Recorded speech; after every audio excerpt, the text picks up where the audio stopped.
তো গাইস তোমরা মানো আর না মানো ভাই, মানুষের জীবন শুরু বোতল দিয়ে শেষ বোতল দিয়ে ভাই, কথার দাম আছে ভাই, মানতে হবে।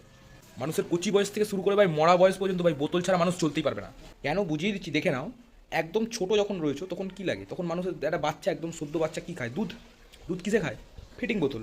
তারপরে স্কুল যাওয়া শুরু করলো, স্কুলে জলের বোতল নিয়ে যাওয়া হচ্ছে, কি না ওয়াটার বোতল গলায় ঝুলিয়ে দিল, এরকম খুললো আর চুষতে শুরু করে দিল। আর একটু বড় হলো, তারপরে ফুটি মাজা এরকম নিচ্ছে আর এরকম খুলছে আর খাচ্ছে ভাই। তারপরে বড় হয়ে গেল, ঝাঁঝ বেড়ে গেল, খাচ্ছে স্প্রাইট, কোকা কোলা, ওগুলো ভাই বোতল ভাই, ঠিক আছে, ওটাও মানতে হবে। তারপরে আরও যখন বড় হয়ে যাবে, একটুখানি যখন বেশি পেকে যাবে, বিয়ার, কিংফিশার, টুবক, 5000। না মানে আমি মোটেও খাই না, আমি নামগুলো ব্র্যান্ডগুলোর নাম জানি আর কি। আরও একটু বড় হবে, আরও স্ট্রং, রাম। রাম। বোতল নিয়ে বড়লোক গরিবের মধ্যে কোনো ভেদাভেদ নেই, গরিব হলে প্লাস্টিকের বোতল, বড়লোক হলে কাঁচের বোতল, আর কিছুই না। পার্থক্য শুধু একটাই, ভেতরের মাল মশলাটা, একটা ইংলিশ একটা বাংলা। এখানেই ভাই শুধু শেষ নয় বোতলের কাজ, এখনও কাজ আছে ভাই। তুমি এখন যখন একদম বুড়ো বয়স বয়স মরে যাচ্ছ, এরকম অবস্থা ভাই, শেষ বয়স, মৃত্যুসজ্জায় সজ্জিত, তখনও ভাই স্যালাইনের বোতল লাগছে।